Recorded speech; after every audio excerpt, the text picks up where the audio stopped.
Hey guys, today we're going to take a look at some old Marvel HeroClix from about 20 years ago. And specifically, we're going to look at some HeroClix that I have lots of extras of. And they just got me thinking, like, wow, a lot of these guys could really use a good Marvel Legends figure. So we've got 9 heroes and 11 villains. So let's take a look at them together.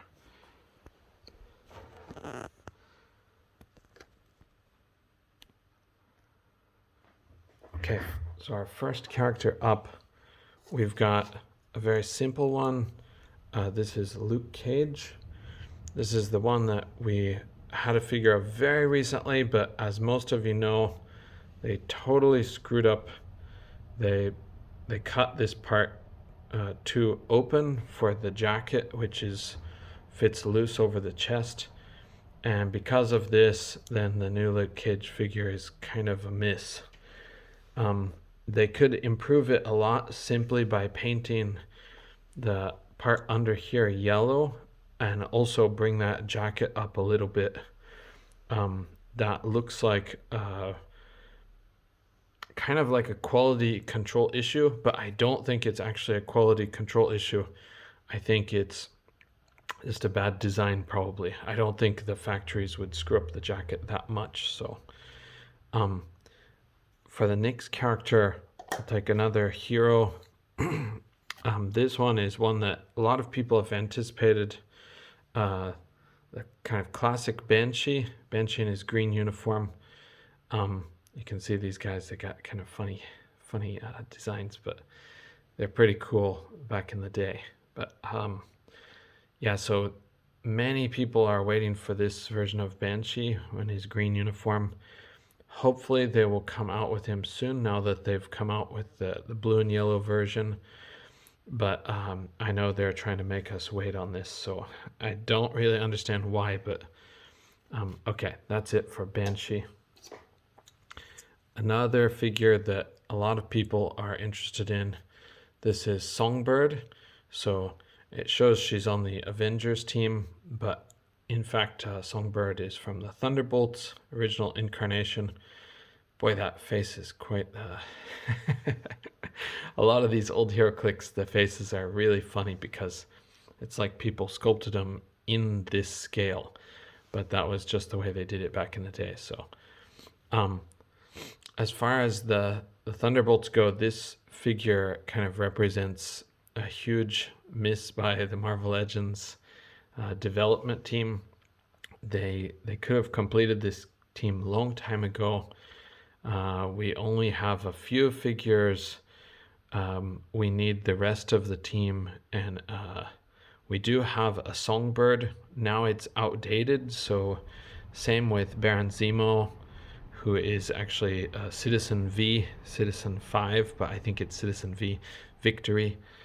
But yeah, the Thunderbolts is the team that a lot of people from the 90s era would be interested in. It's Kurt Busiek, one of his kind of swan songs in superhero comics.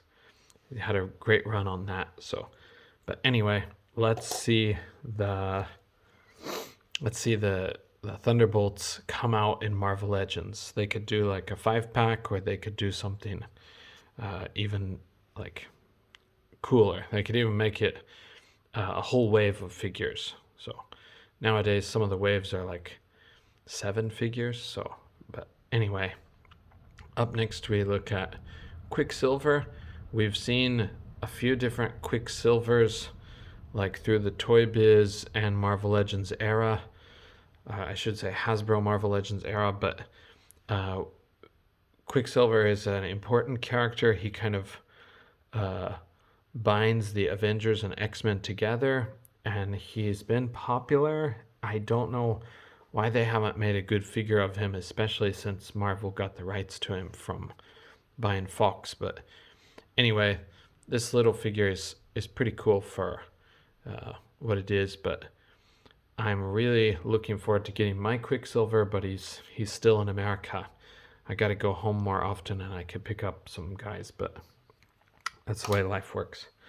Okay, the next hero on the list is another one that everybody expected to see sooner rather than later. But this is the Swordsman. He's one of the Avengers. He's first a villain, but becomes a hero. And the Swordsman was featured in the Hawkeye TV show. I'm not a big fan of this character, but I think he is a famous old Avenger character that was developed pretty well.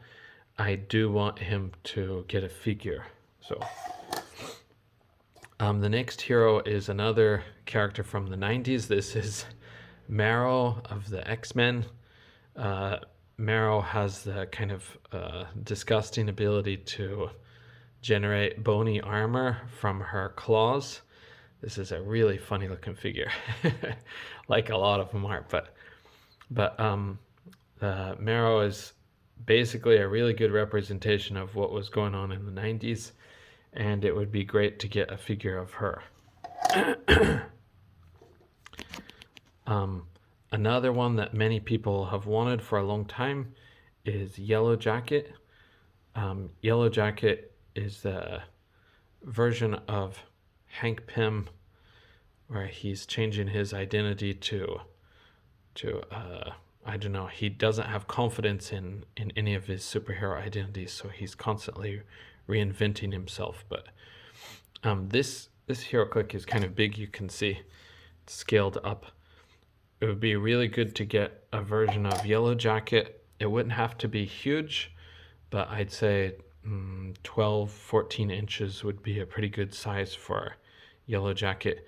He may actually be a little bit smaller than that in some of his most classic appearances, but it would be good to have a bigger character, not just a regular scale, like 6-inch figure like they've tried to pull on us before. Okay, the next one, I apologize, she's missing her arm. This is Dagger from Cloak and Dagger. We've got a Cloak and Dagger set before. We've got a Cloak and Dagger individual release, but always they just make Dagger and basically Cloak too, just kind of the most like plain Jane worst figures ever. They're just simply a buck and put a layer of paint on and that's it. We need a Dagger and a Cloak that have some sculpted detail. With Cloak, they should go for a cloth goods cape, and that would really, really, really move the ball forward as far as improving the quality of the figure. He's someone who's defined by his cloak, and it doesn't make sense to have just a big clunky piece that's not posable. It just doesn't match the character. As far as Dagger, let's give her some new effects that actually represent her power correctly, and maybe an alternate head would be a great idea. Maybe something like when she's fighting in combat, something more intense, and maybe a passive face. So, but I think the classic costumes for these characters would be appreciated by most people. And we're looking next at Hipba. So Hipba is one of the Starjammers. Her and Raza they've yet to do, but I think she wouldn't be too hard to do, and I think she would be a very interesting character, like aesthetically. You don't have too many like cat people out there other than Tigra, and Hipba does look quite a bit different than Tigra. I'm afraid that the Marvel Legends team are going to try to pull a fast one, and if they do release this, I'm afraid that they're going to try to simply redo some parts of Tigra and call it good, but this figure would definitely need a dedicated sculpt. I think they can make it really interesting if they put the effort in. Okay, so that's it for our heroes. Now we'll move on to our villains. To start out, I'll go with kind of a villain slash anti-hero, but this is Typhoid Mary, who is also Bloody Mary and Simply Mary. This character is very interesting from the comics. She has 3 personalities, and each one has different abilities or different unique traits. And this figure here is kind of hideous to look at, but they're trying to depict one of her classic appearances. We do have a Marvel Legend of Typhoid Mary, and I think it is the Typhoid version, but it is one of the latest costumes. So we need a classic 80s costume similar to this one, where it's kind of all crazy and big hair. But I don't know if they'll ever make this, but I guarantee that a lot of Spider-Man fans would love to have a Typhoid Mary figure. Okay, and moving on to regular villains. Here we have Thunderball, and Thunderball, come on camera, there we go. Thunderball is one of the Wrecking Crew. We do have early Marvel versions or Marvel Legends versions of the Wrecking Crew, but this was when Hasbro was still relatively new to this Marvel Legends license, and they go for so much on the aftermarket. I think they could easily sell these figures, especially if they gave the figures a couple of new sculpts. They tried to do 2 sculpts in the past. Sorry, my camera's having a very hard time focusing. They did 2 figures in the past, or 2 sculpts, and then based on those 2 sculpts, they made the 4 figures. And then the head of the Wrecking Crew, of course, is none other than the Absorbing Man. We have a pretty cool figure of him. Some people said he's out of scale. I'm not positive how far out of scale he is. I think he is a pretty big guy, but yeah, they might have exaggerated it a bit. I'm sorry, these figures are so small, it's hard for the camera to keep focus on them. All right, so let's get a new Wrecking Crew. The next one is very quick, very easy. This is Mr. Hyde. We got to build a figure of Mr. Hyde just a few years ago, re-release him, and give him a head that actually looks like Mr. Hyde. This one is so funny looking, but basically they didn't give him his classic appearance for the face sculpt. If we just had an alternate head, that would make up for the mistake. Other than that, the sculpt is a pretty good one. Okay, and next is someone that's near and dear to my heart. That is Titanium Man, a more modern version of Titanium Man. Titanium Man is from the... Oh, come on. It really won't focus on this guy. Titanium Man is from the Iron Man cartoon, and that's the version that... There we go. That's the version that I was introduced to this character. The classic version has a great Marvel Select, but I would like a more modern version. I can't remember the first appearance of this armor, but maybe it was in Armor Wars 2.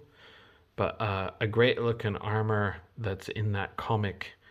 And I'd really love to see a shorter, squattier, thicker version. He doesn't have to be short compared to the average person, but this one is really lanky and based on much newer comics. So, but I love that one, and it would basically be a perfect figure to do if they do some more retro Iron Man figures. Okay, come on, Crimson Dynamo too. Okay, and next we have Awesome Android. Awesome Android, or Awesome Andy as he's nicknamed. He would be a great villain to do. He's a very long time, very classic villain. He's become a good guy in some of the newer comics. He's just been around for ages. He's a very simple character, and as his name implies, he is a robot. I think he's the invention of the Mad Thinker, who we also need a figure of. But Awesome Android would make a cool, larger figure, and I think a lot of people who like classic Marvel comics would be interested in this figure. I don't know his scaling exactly, but I would guess he would be around 12 inches or maybe 10. He may be even bigger than that, but okay. Yeah, and the Mad Thinker, I've been thinking about making a custom of him, but I haven't done it yet. But okay, and another old school bad guy that hasn't gotten a figure yet, Diablo. Diablo is supposed to be an alchemist who's about 1,000 years old, and basically he's mixing up a potion here. This figure's face is just precious. But Diablo is from Fantastic Four comics. It would be great to see an updated, it would be great to see a figure of this guy. It would be best if it was an all new sculpt that would match this guy's proportions or qualities. Some characters are so weird and wild, they would do much better with just a brand new sculpt entirely. I know for budgeting reasons, they probably wouldn't do that on a character like this. They'd probably go the Molecule Man route, where they just re-release most of another box pieces and just design a chest piece. But this guy would really benefit from a figure, and I think a lot of Fantastic Four fans would eat this up. So I keep bonking my camera. It's just a matter of time before it falls off. Up next, we have another Iron Man villain. This is Firebrand. Firebrand is from the Iron Man comics. He's a very old villain. He's still never had a figure in any version.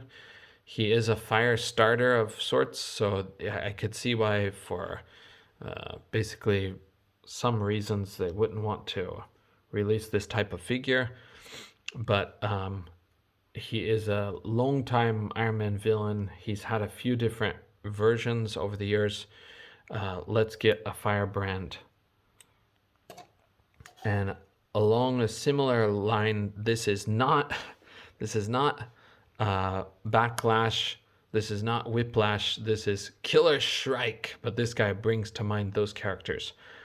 I don't know so much about Killershrike, but I think his character's design is pretty cool. I think probably Whiplash came before him, but I'm not positive about this.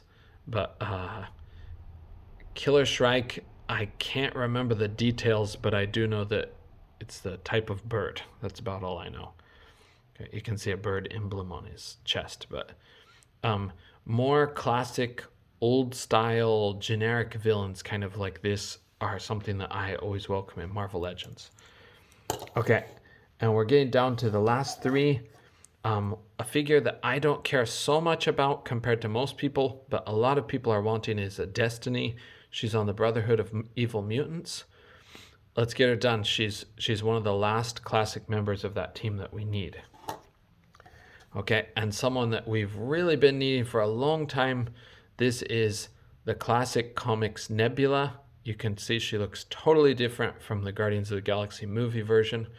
But Nebula is an interesting character, and she's really long overdue some love in the form of like a figure. It's kind of strange they still haven't made a figure of her, especially when she plays such an important role in comics like Infinity War, Infinity Gauntlet, the Infinity Crusade.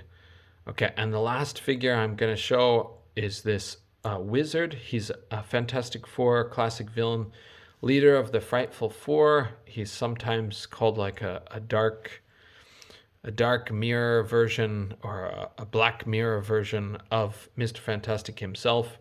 He's the master of anti-gravity discs, and he's the leader of the Frightful Four, along with Trapster, Sandman, and usually, but not always, Medusa of the Inhumans. Sorry, these small figures, darn it. Okay, I'm going to wrap this up now. Thank you for joining me for this kind of weird video, but this is 20 figures that I would love to see and kind of inspire some of those small teams, like I said. Okay, thanks guys for joining me. Hope this is an interesting video. I'll wait for your feedback. Bye for now. Sorry, Iron Man went on a drinking binge again. He fell off the wagon.